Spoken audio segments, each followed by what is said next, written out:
اگلے دنوں ایک خبیث نے ایک عجب انداز میں گستاخی کی.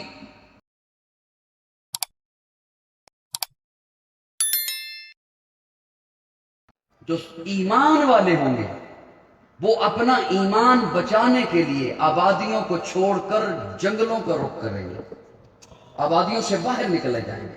ہم ایسے دور میں گزر رہے ہیں. اگلے دنوں ایک خبیث نے ایک عجب انداز میں گستاخی کی. اب اس کا انداز ظاہراً عام نوجوان سنیں تو کوئی اور ہے, اور وہ اس سے سن کر کسی مولوی سے بات پوچھے تو وہ مولوی یہی کہے گا کہ بالکل ایسے ہی ہے جیسے اس نے کہا, لیکن اس کے انداز میں گستاخی کس قدر چھپی ہوئی وہ جب میں نے سنا تو میں نے اس سے بھی نکتہ نکال کر اپنے سامعین کے حوالے کرنا چاہا.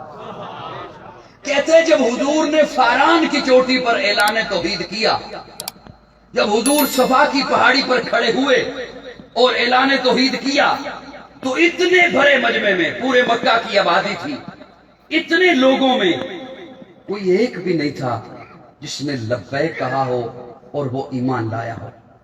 اب ظاہراً وہ سچائی کو بیان کر رہا ہے, لیکن پسے پردہ گستاخی کے لبادے میں گستاخی کرتے ہوئے پسے پردہ اس کے گستاخی ہے.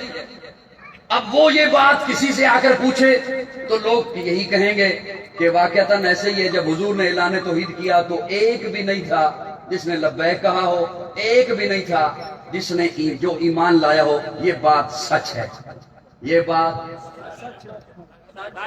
پریشان ہو گئے تھوڑا جب بولو تاکہ میں سنا سکا. یہ بات سچ ہے, لیکن اللہ رب العزت نے آپ کے بھائی کے ذہن میں ایک نکتہ ڈالا ہے, میں آپ کی خاموشی کے حوالے کرنے لگا. ضرورت نہیں ہے بولنے کی, بس آرام سے سکون سے گھر جا کے آرام کیجیے گا. خام خواہ میں نیند ڈسٹرب ہو جائے گی ساتھ والے کی.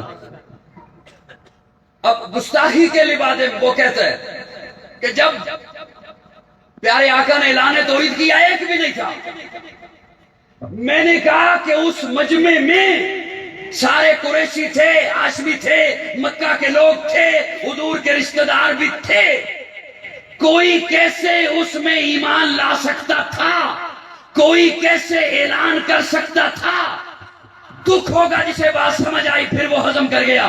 میرے رب نے کسی کو اٹھنے ہی نہیں دیا, میرے رب نے وہاں پر کسی کو بولنے ہی نہیں دیا, اس لیے کہ جس نے پہلا مومن بننا تھا وہ اس مجمع میں موجود نہیں تھا.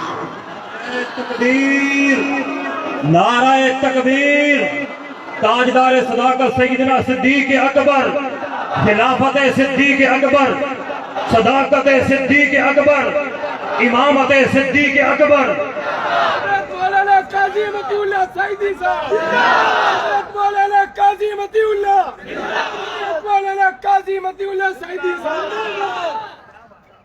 جس نے پہلا صحابی بننا تھا وہ تھا ہی نہیں وہاں پر. بولیے بولیے بولیے بولیے. وہ اس مجمع میں موجود ہی نہیں تھا.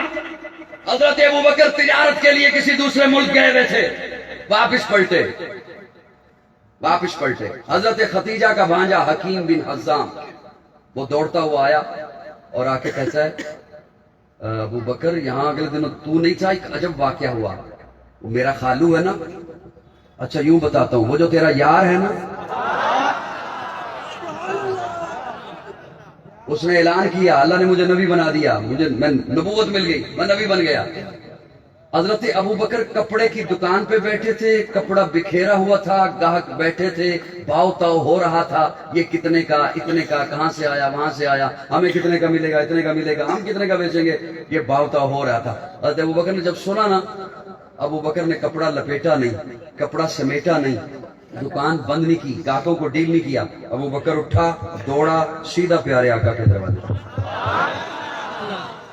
دستک دی. آقا واحد تشریف لائے. محبوب میں نے سنا ہے آپ نے نبوت کا اعلان کر دیا. پیارے آقا فرماتے ہیں ہاں ابو بکر, اللہ نے جبریل کو بھیجا, پہلی وہی آئی, اعلان کرنے کا حکم ہوا کہ اعلان کر دیجئے.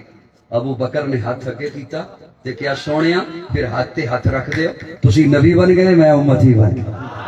وہ پہلا مددگار، پہلا صحابی، نبی نے جسے ہر قدم پر دعا دی، وہ افضل بشر بعد از انبیاء ہے، وہ جانے صداقت، وہ جانے وفا ہے، فرشتے اسی کی اداؤں پہ عاشق، اسی کی نمازوں دعاؤں پہ عاشق، نبیوں سے کم تر، اماموں سے اعلیٰ، محمد سے ہر دم وفا کرنے والے، بشر کی شرافت کا معیار ٹھہرا، صداقت کا اونچا وہ مینار ٹھہرا، وہ چلتا ہوا ایک باب حرم تھا، وہ سارے کا سارا تھا قرآن جیسا، خدا کے تھا ایک فرمان جیسا، خدا اس پہ راضی ہوا وہ خدا پر، کہیں قدسی آمین اس کی دعا پر، وہی ثانی اسنے نکاح مخاطب، اسی کے لیے ہیں بڑے سب مراتب، چکاتا تھا نظریں عمر اس کے آگے، کھڑا ہو کے شام و سحر اس کے آگے، وہ کتنا بڑا ہے خدا جانتا ہے، وہ کیسے بنا ہے خدا جانتا ہے، کوئی امتی اس سے بہتر نہیں ہے، کوئی امتی اس کا ہمسر نہیں ہے، کوئی اس کو صدیق مانے نہ مانے، دیے ہے مگر اس کو رتبے خدا نے۔